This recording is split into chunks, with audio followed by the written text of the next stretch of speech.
Hello viewers, the contemporary era has seen revival in the interest in some ancient practices, notably yoga and meditation, both of which date back to ancient India.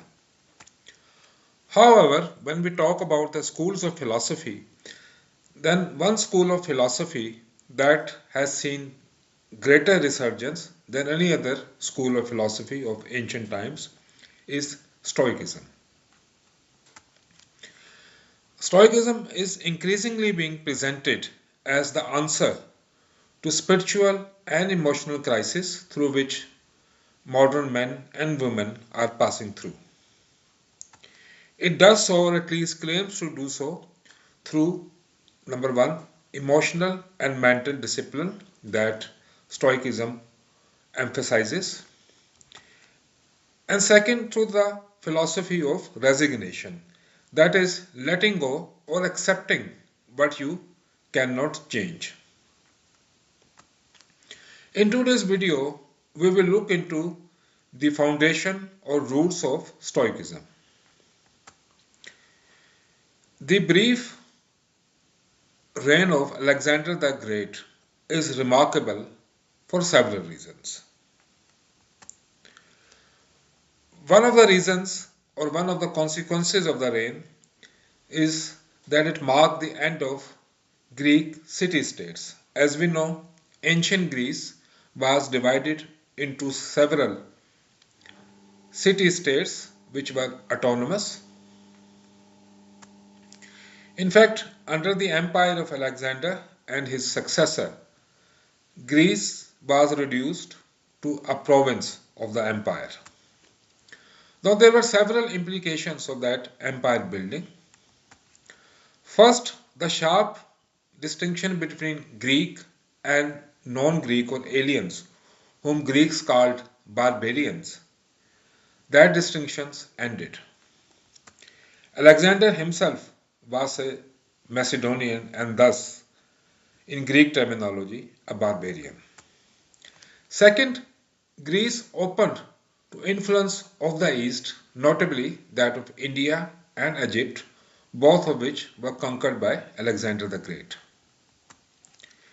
The major impact of East on Greek thought was acceptance of a belief in a divine order which we all need to submit to. Number three, it also saw the breakdown of Platonic Aristotelian ideal of city-state as the basis of individual life, regulating each and every aspect of individual. The breakdown gave rise to two conflicting tendencies. One was cosmopolitanism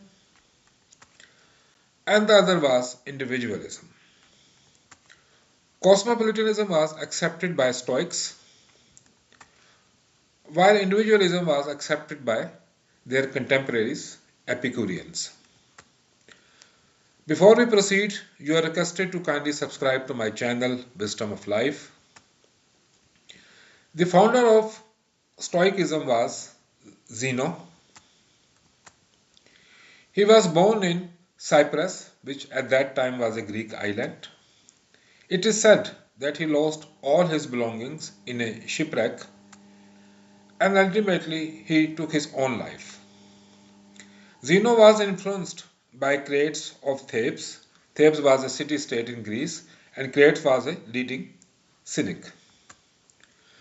So thus, it's now important to introduce some key features of Cynicism.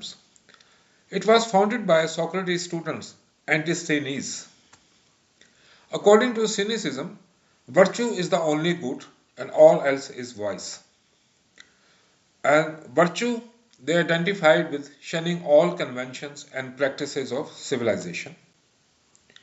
And they preached rigid asceticism by getting rid of all worldly things.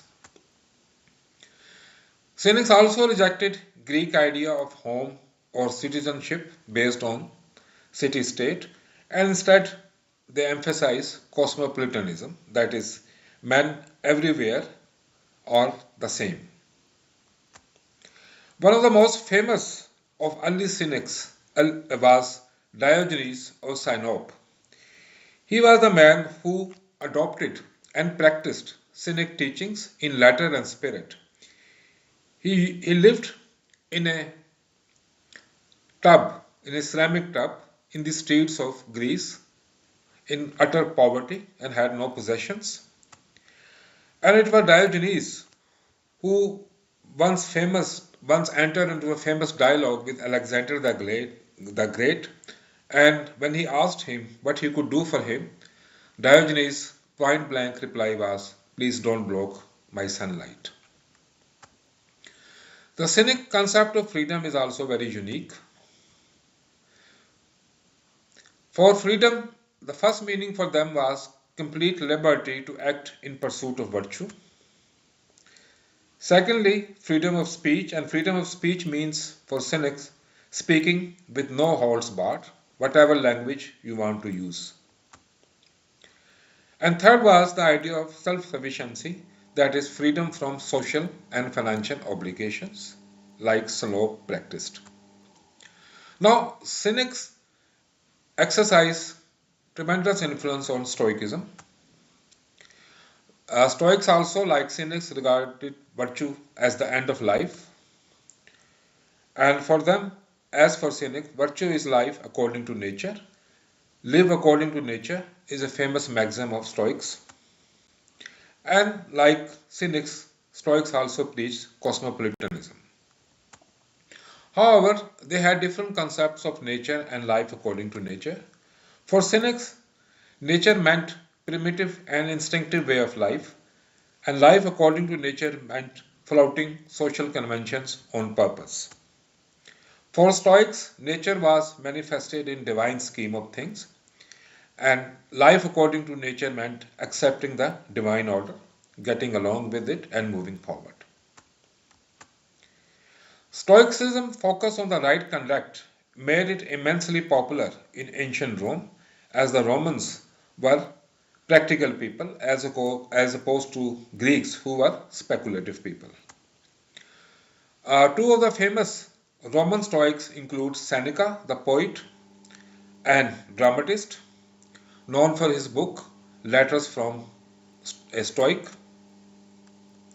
And the second is the Emperor Marcus Aurelius, who is famous for his book Meditations, which have seen tremendous popularity and reprints in modern times. In the next video, we will further elaborate the key ideas of Stoicism. I trust you like this video. Please subscribe to my channel Wisdom of Life. Thanks for your time.